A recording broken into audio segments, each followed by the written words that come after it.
for it a lot, cause our fire is burning and they're helping you fight.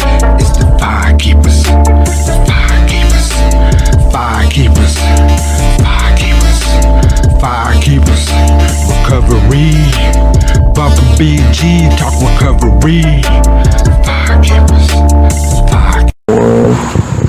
Welcome to Firekeeper Recovery. I'm Brant Grant. Bumper Smith. I'm Josie Owle. Yeah, and today we're joined by Josie, and we just want to thank her for joining us today. She's a peer support with Connor Wotilla, I believe, right? Yeah. And so before we get to talking to Josie, we'll do a quick check-in. Man, I'm having a good week, just keeping balance and just keeping my head straight. Because then tomorrow I'm going to Atlanta, so now I got to concentrate on my driving. Oh, yeah. The city. But yeah, other than that, man, I'm just having it good, going to have a good time with my brother, and just have that positive energy, keep it rolling. Nice. My week's been pretty awesome. I mean, it's the same for the most part, you know. I got a solid routine that I lean on, and it keeps everything pretty much predictable, which is good in your recovery. Had a fun podcast yesterday. Had the Sunrise employee retreat today. That was a lot of fun. Got to see everybody. It was it was a good time. It's always good to see everybody over there. We don't get a whole lot of opportunities to get over there and visit. And tomorrow's a wellness day for us, so I'm gonna do some self-care stuff, which is gonna include a lot of nothing. Lucky. I'm envious. Yeah, you ought to be, man. It's sweeter than cake working at Sunrise. I mean, it is. Back, like we was talking earlier, back when you had to reach out to me about taking this position, man, I should have fucking done it then. Yeah, but better late than never. And I'm grateful for that consideration. But yeah, it's been a great week. Yeah, man, you're awesome. My week has been pretty busy. We're going through a lot of transition at work with management, and I was a resident at Conoway numerous times, so I could run that place, but I do not want to ever run that place. So I just am like all over, a little bit scattered, and so when I come home, I like to just chill. Yeah. All right, we'll go ahead and jump into it. What are some of the things or events that help move you out of active addiction and into recovery? Okay, so I've got numerous things. I always think back to what took me back to detox last time. And I remember sitting at the place I was staying, this boy's mom's house, and just being like, fuck, I'm so tired of this. The whole, cliche, sick and tired of being sick and tired, I was sick and tired of that. Yeah. Just not having nothing, having to depend on other people to not only take care of me, but help feed my addiction, and I just felt worthless, man. And also, it was gonna be my son's birthday. He's gonna be 13. And I was like, here I am missing another birthday.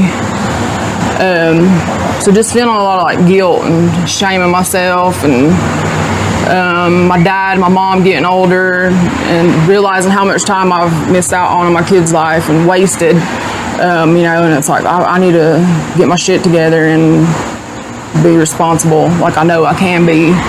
And then while I was at rehab, COVID hit, and I remember I was waiting to go to First Step Farm, and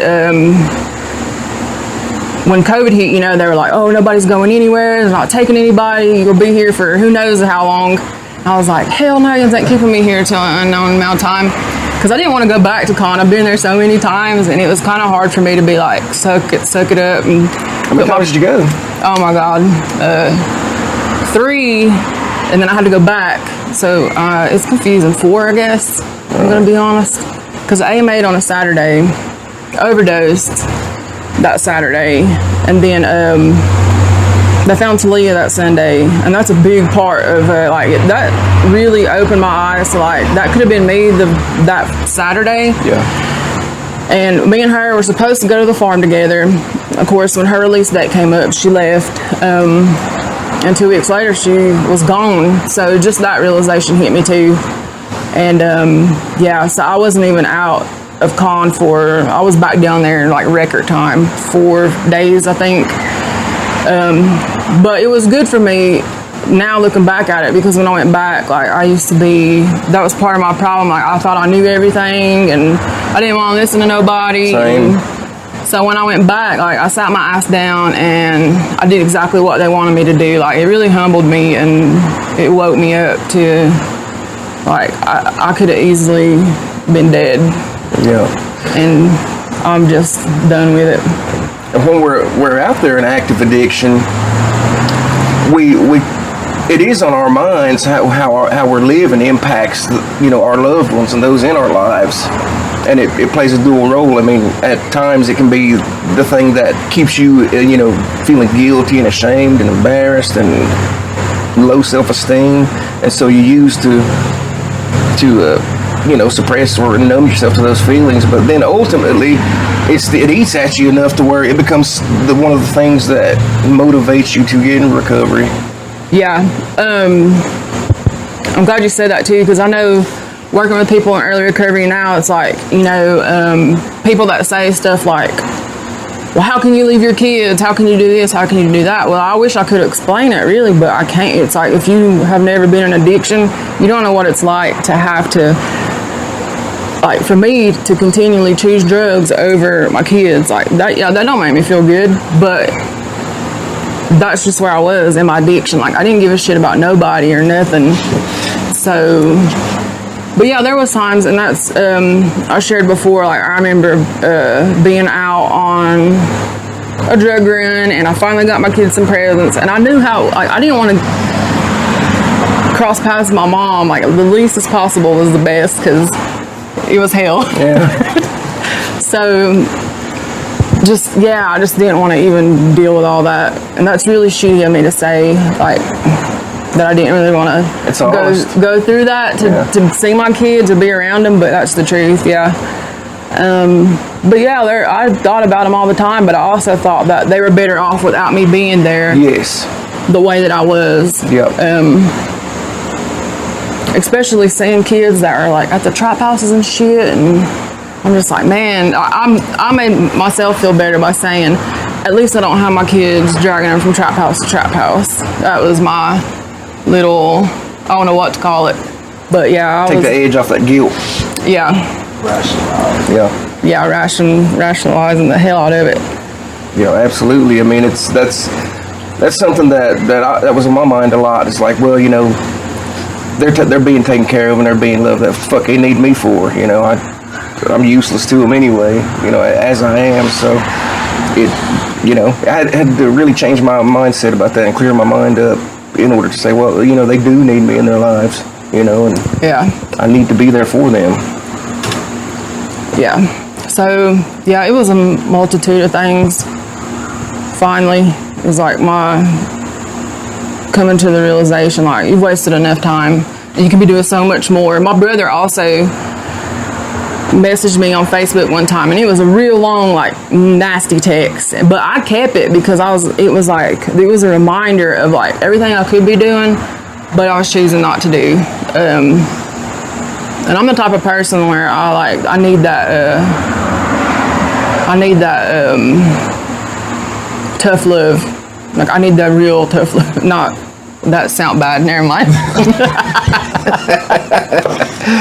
But yeah, you don't need a sugarcoat. Hell no, just tell me, and that's as direct as possible. Yes, because if it hurts, it gets your attention, and it really cuts through all the fucking bullshit that you have in your mind of, like, why you're not doing the things that you could be doing or should be doing. Yeah.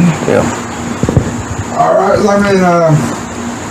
you was talking about early recovery in there. So, what challenges did you face in early recovery, and what are some of the new ones you have now? Which time? No. Well, we can compare some of the ones when you weren't successful to the ones this last time when you were.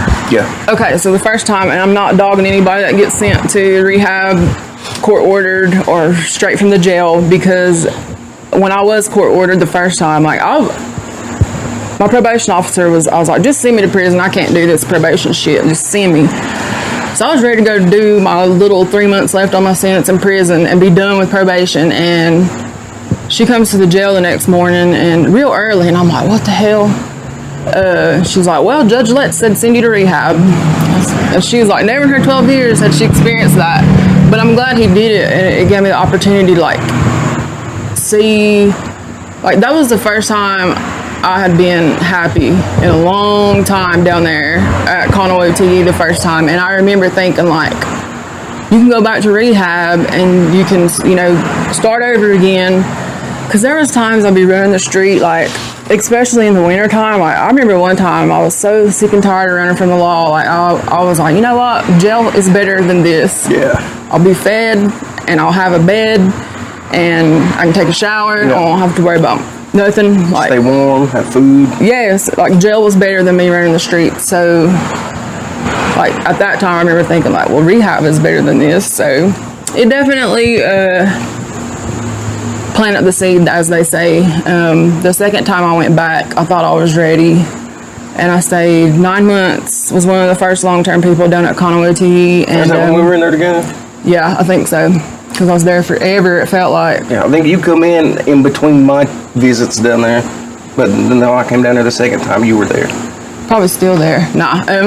No, you weren't there the first time I went. But yeah, that time I thought I would be set up to be successful when I left, but I came back to Cherokee, and I think I was given a little bit too much. I took advantage of my parents' trust and like the freedom they were letting me use their vehicles and you know, helping me out with money, trying to be supportive, I guess. Yeah.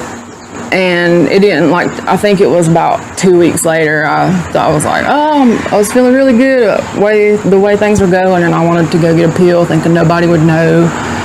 And that lasted for a little while, and then I ran into an old dealer of mine at the store and thought I could sell, and that never works either. Yeah. So it quickly just started spiraling after that. It's got to be all or nothing. Yeah. I mean, whether you're active addiction or in recovery, it's not like I'm just gonna do one every other Wednesday, you know. I can't. Yeah.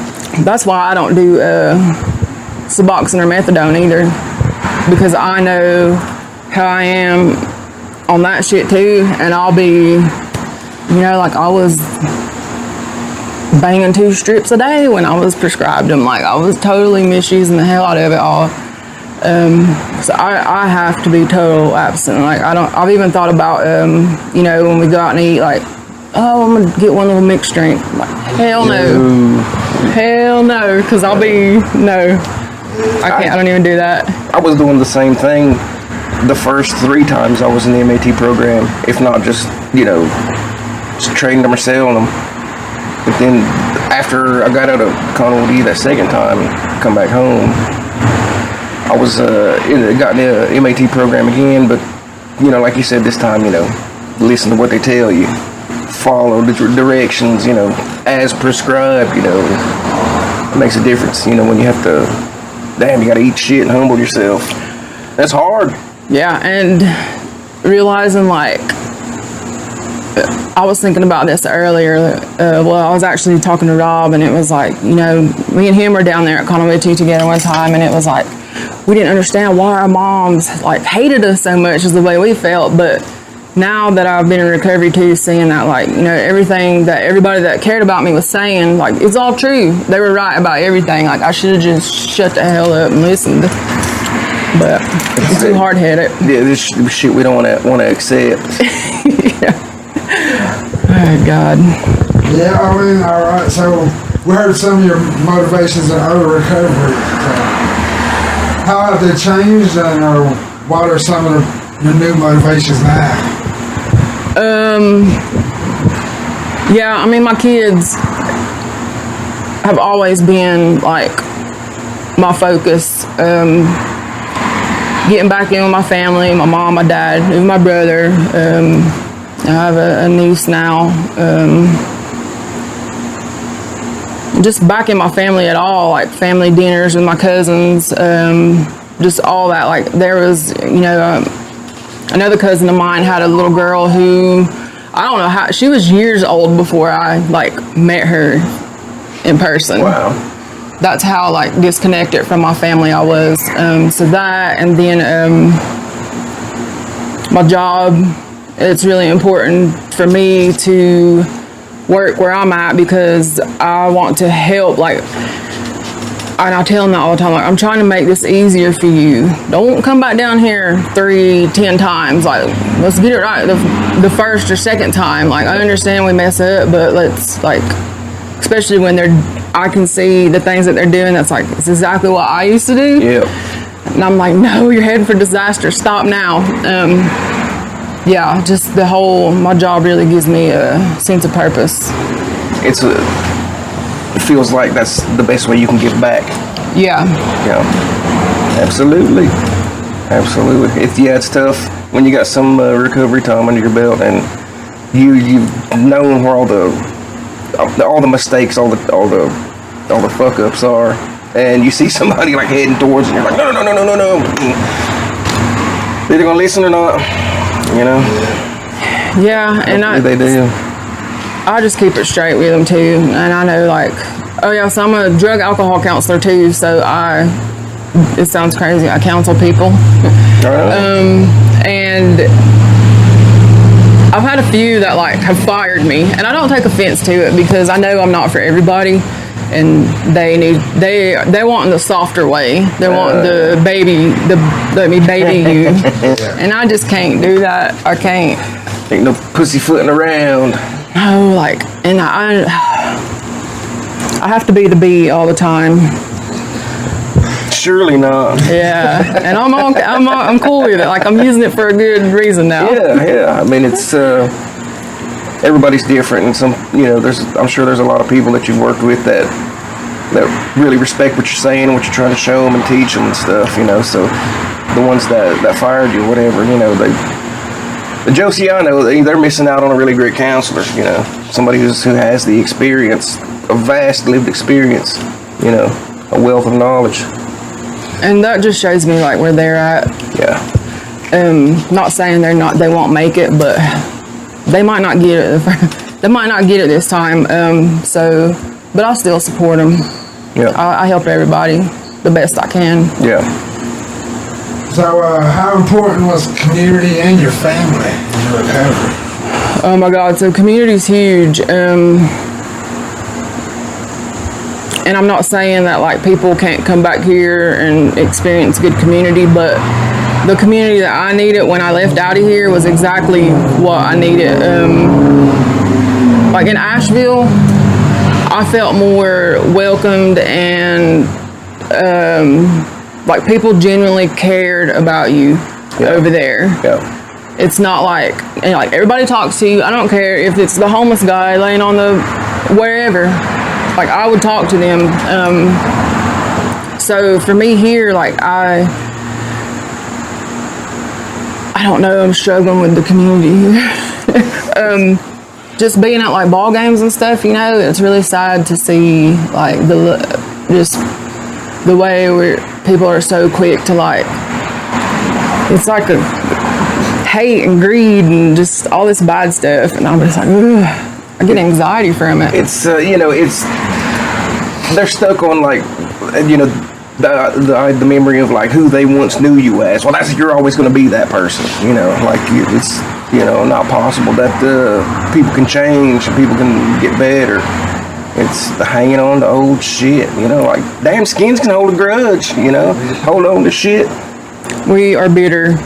That's what I see, and it's really sad that I can go out of here and experience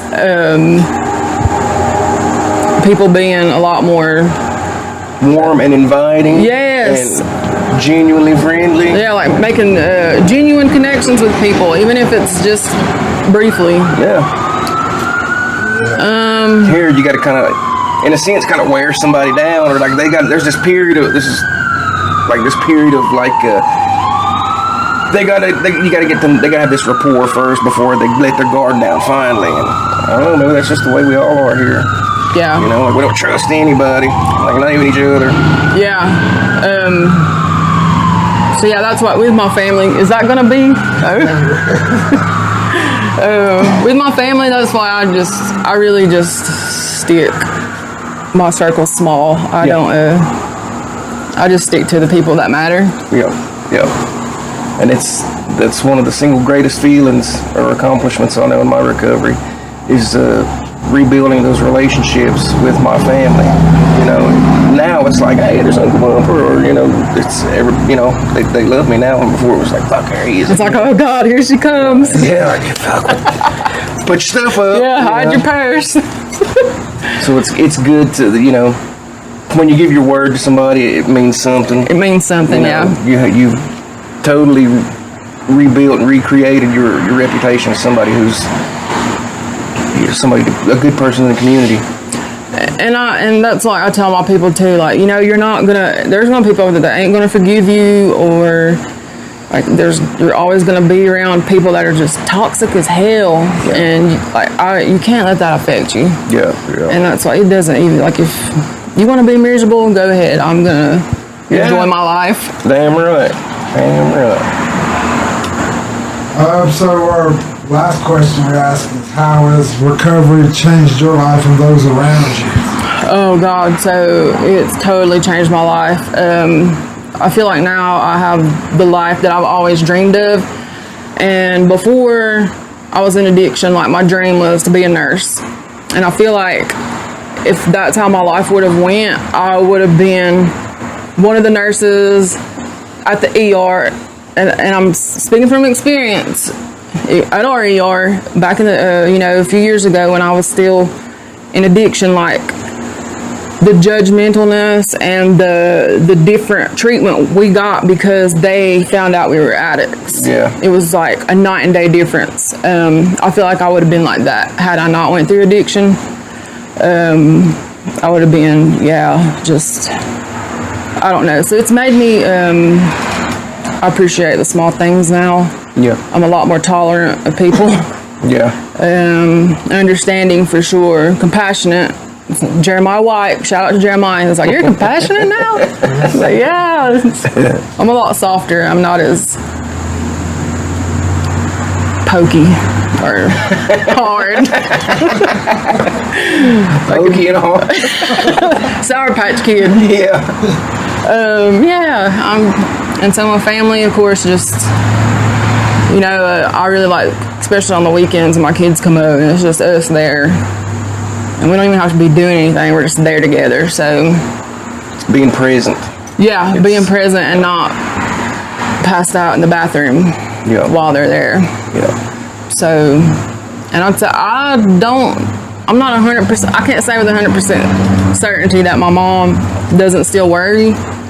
I think she'll always worry. And I understand that now. However, our relationships have gotten better a lot quicker than I ever thought they would. Like, I thought that there was relationships with my family that I could never repair them. But yeah, I'm living a life that I thought was like not ever gonna happen for me again. Yeah. It's great to see, like, all of you guys, like you and Rob and Joe Ward and a bunch of Marshall and a lot of other folks that really overcame a lot of struggles through in your active addiction, transitioning into recovery, and whether or not there were any setbacks, but still trudged forward and still became who you are today. I mean, it's inspirational. I mean, it really is. I saw a lot of people that were really bad off, and I thought, damn, man, look at how well they're doing. That's got to be possible for me. They're utilizing the same resources that are available to me. So, I mean, it's inspirational and motivational it was for me. Yeah. And this is cool too. I really appreciate what you guys are doing, and getting even the littlest messages out there to people that I hope see this and Like, you can do it too. It's like nobody is beyond repair. Or, Yep. you know, that's like we don't quit trying until we're dead. Yeah. So yeah, if you're feeling hopeless and stuff, like, don't give up. Yeah, don't ever You can give do up. it. Yep. I always tell people in groups that are in early recovery, like, I didn't do anything superhuman or special. I made some hard choices and stuck to them, and I utilized the resources that were available to me and built up a support network. And with time and consistency in those things, I got where I am now. Yes. And it seems like things just fell into place, you know.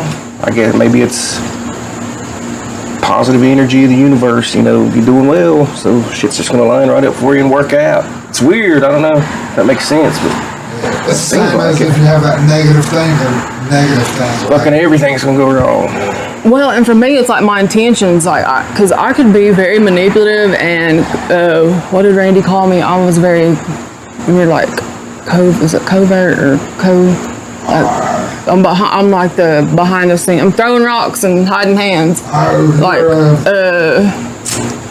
anyways, like, yeah, I was all the things, and it's like once my intentions were true and lined up with what I was saying, then things started like opening up to me. It was like, because until then, you know, I felt like God, creator, my higher power, whatever you want to call it, like, knew my intentions weren't, you know, always good. Yeah.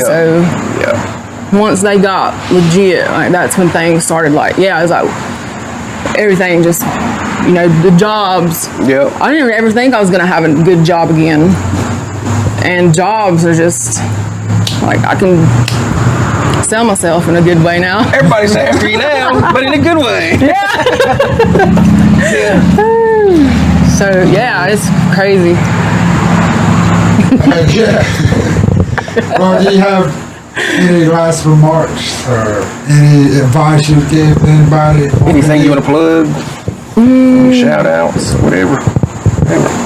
Well, shout out to Kanawha, the tribe, the hospital for putting that place there. You know, even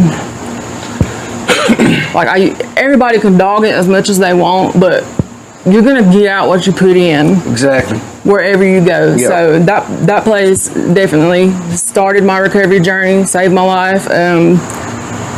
First Step Farm, Sunrise for sure. Absolutely. I could be a Sunrise spokesperson, because if, like I said, if it wasn't for Rachel Brock, and I used with her active addiction, like, she's been the same to me. She's, you know, in addiction and even sober, like, she's always been good to me. Yeah. I'm really grateful for her. I would not be where I'm at today if it wasn't for her specifically, but also Sunrise. Yeah, and then A lot of good people over there. there is, and I think the whole peer support concept, model, whatever you want to call it, from the CEO down, that's freaking awesome. That's what makes that place work the way that it does and be so effective. My mom, my dad, my kids, yeah, just everybody that has supported me. And any advice? Just say no. Man, no, there's so much that I could say, but it's like, you know, the resources are there. It's whether you utilize them or not that it's going to make the difference. Because if we can do it, anybody can do it. Absolutely. Everything that's cliche and corny, it's cliche and corny because it's fucking true. It's true. It's so true. It is. It's crazy. Is, yeah. Yeah, well, I really ain't got nothing else. Damn, I'm sweating like crazy. It's hot Fat as as fuck hell out I'm here. not even sweating. We're doing this in the dang 100-degree weather. Yeah. Dedicated. Yeah, that's right. Yeah, because you're a mom, so it's about to be a busy season, got football games. Yeah. And Practices. they're playing in Tennessee and down at Durham and Choctaw. And I'm like, Damn. I can't go to all these places. And you got to work. Yeah. Damn right. Damn, you have to pick which games you go to if you go to. Yeah. Those are some long rides. I can't make it to Choctaw. Good luck. Yeah. Well, heck, we just thank you for joining us, Yeah. sharing your time and your story with us. Yeah, Yeah. I know you're busy and you got a long ride from work, and And it's always good to see you, Josie. Yeah, man. It's good to see you Love doing you. well. Oh yeah. I love you too, Brent. Hell yeah. Thank you. Brant. So for Firekeeper Recovery, I'm Brant. Bumper Smith. Josie Owle. And as always, we'll leave the light on for you.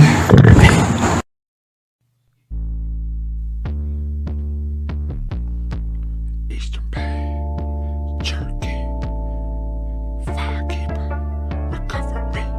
We them firekeepers, the firekeepers, the firekeepers, the firekeepers. Yeah, coming to you live from the mountains of smoke. Firekeeper Recovery, bringing you hope. If you're living in darkness, look for the light. Cause our fire is burning and they're helping you fight. It's the firekeepers, the firekeepers, firekeepers, firekeepers, firekeepers, recovery. Bumpin' BG, talk recovery.